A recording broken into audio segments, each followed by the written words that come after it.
அன்பர்களே வணக்கம். நாம் இன்னைக்கு வீடியோ பதிவில் எதை பற்றி நம்ம பார்க்க போகிறோம் அப்படின்னா, விரும்பியவங்களை வசியம் செய்யக்கூடிய ஒரு மோகினி வசீகர பூஜை முறை பற்றி தான் நம்ம இன்னைக்கு வீடியோ பதிவில் முழுமையாக நம்ம பார்க்க போகிறோம். வீடியோ பதிவுக்குள்ளே போகிறதுக்கு முன்னாடி நம்மளுடைய சிவருத்ர மகாகாளி அருள்வாக்குப்பிடம் சேனலை சப்ஸ்கிரைப் பண்ணாதவங்க சப்ஸ்கிரைப் பண்ணிக்கிங்க. அதாவது இந்த மோகினி வசீகர பூஜையை செஞ்சு நம்ம விரும்பக்கூடியவங்களை எளிமையாக நம்ம என்ன செஞ்சிட முடியும்னா வசியம் செஞ்சிட முடியும்.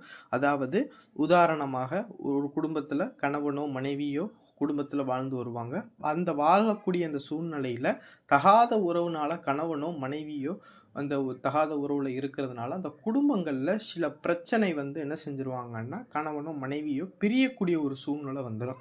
அப்படி பிரியக்கூடிய ஒரு சூழ்நிலை பிரிஞ்சுட்டாங்க அப்படின்னா, இந்த மோகினி வசீகர பூஜையை செஞ்சு அந்த பிரிஞ்சு போன நபரை நம்ம என்ன செய்ய முடியும் அப்படின்னா, நம்ம இருக்கிற இடத்துக்கு வர வச்சு நம்மளோட ஒற்றுமையாக வாழ வைக்க முடியும். சரிங்களா? அதுபோல் இந்த மோகினி வசீகர பூஜையை செஞ்சு நம்ம இந்த மாதிரி பிரச்சனையும் சரி பண்ணலாம். சரிங்களா?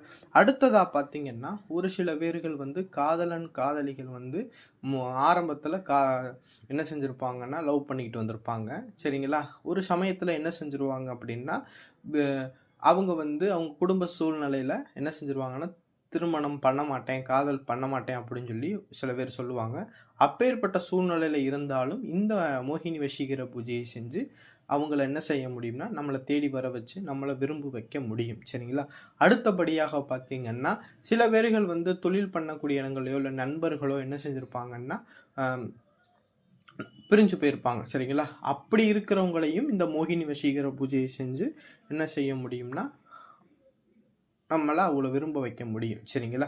அடுத்தபடியாக பார்த்தீங்கன்னா, வீட்டில் இந்த பிள்ளைகள் என்ன செஞ்சுருப்பாங்கன்னா, வீட்டை விட்டு ஓடி போயிருப்பாங்க. சரிங்களா?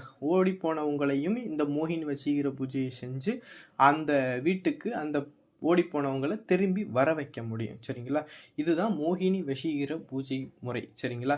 அதாவது இந்த மோகினி வசீகர பூஜை முறையை செய்கிறதற்கு முதல்ல இந்த மோகினியை நம்ம வசியம் பண்ணி வச்சுருக்கணும். சரிங்களா? இந்த மோகினி நம்ம வசியம் பண்ணி வச்சுருந்தா மட்டும்தான் இந்த மோகினி வசீகர பூஜையை நம்மளால் பண்ண முடியும்.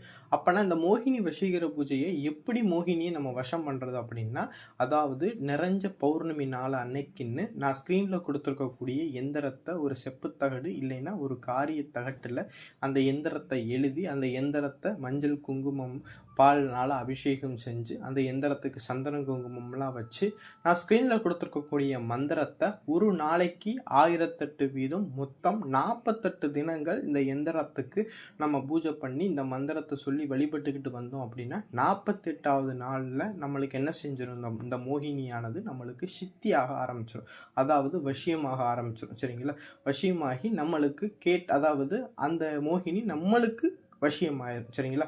இப்படி நம்மளுக்கு அந்த மோகினி வசியம் ஆயிடுச்சுன்னா, நான் ஸ்க்ரீனில் கொடுத்துருக்கூடிய இதே எந்திரத்தை ஒரு செப்பு தகட்டிலையோ இல்லை ஒரு காரிய தகட்டிலையோ அந்த எந்திரத்தை எழுதி மஞ்சள், பால், பன்னீர், இளநீர், சந்தனம் இந்த மாதிரி 5 விதமான பொருட்களை வச்சு அந்த எந்திரத்துக்கு அபிஷேகம் செய்து அந்த எந்திரத்துடைய மையப்பகுதியில் வசிய மை இருந்துச்சு அப்படின்னா அந்த வசிய மை வச்சுக்கிட்டு அந்த எந்திரத்துடைய 4 மூலைகள்லையுமே சந்தனம் குங்குமம்லாம் வச்சுட்டு உங்கள் முன்னாடி உங்கள் பூஜை ரூமில் நீங்கள் கிழக்கு திசையை பார்த்து உட்காந்துக்கிட்டு உங்கள் முன்னாடி ஒரு தாம்பாளத்தட்டில் ஒரு வாழை இலை போட்டு அந்த எந்திரத்தை அந்த நடு பகுதியில் வச்சு அந்த எந்திரத்துக்கு தேங்காய், வாழைப்பழம், வெற்றிலை பாக்கு போட்டு அந்த எந்திரத்துக்கு பூஜை போட்டுருங்க.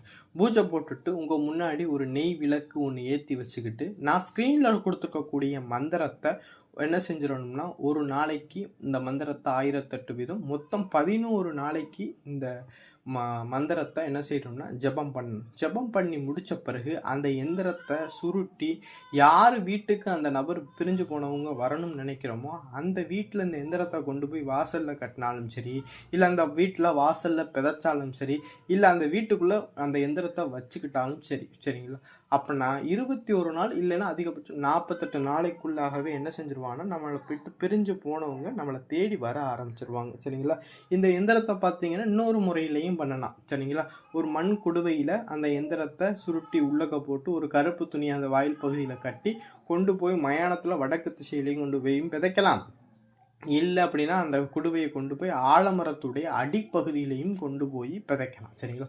இப்படி விதைச்சாலும் நம்மளை பிரிஞ்சு போனவங்க நம்மளை தேடி 21 நாள் 48 நாளைக்குள்ளாகவே என்ன செஞ்சுருவாங்கன்னா நம்ம தேடி வர ஆரம்பிச்சிருவாங்க. சரிங்களா? இதுதான் மோகினியை வசியம் செய்யக்கூடிய முறையும், மோகினியை வசியம் செஞ்ச பிறகு இந்த பூஜை முறையை எப்படி பண்ணுறதுங்கிற முறையும் நான் இந்த வீடியோ பதிவில் சொல்லியிருக்கேன். சரிங்களா? இதை வந்து விருப்பம் உள்ளவங்க, ஆன்மீக தேடலில் உள்ளவங்களும், மாந்திரீக பயிற்சியில் உள்ளவங்களும் இந்த முறையை என்ன செஞ்சுக்குங்கன்னா தாராளமாக எடுத்து பயன்படுத்திக்கோங்க. இதில் எந்த விதமான ஒளிவு மறைவுமே இல்லை. இந்த வீடியோ பதிவு பிடிச்சிருந்துச்சு அப்படின்னா நம்மளுடைய சிவருத்ர மகாகாளி அருள்வாக்குப்பிடம் சேனலை வந்து சப்ஸ்கிரைப் பண்ணாதவங்க சப்ஸ்கிரைப் பண்ணிக்கிங்க. நன்றி, வணக்கம்.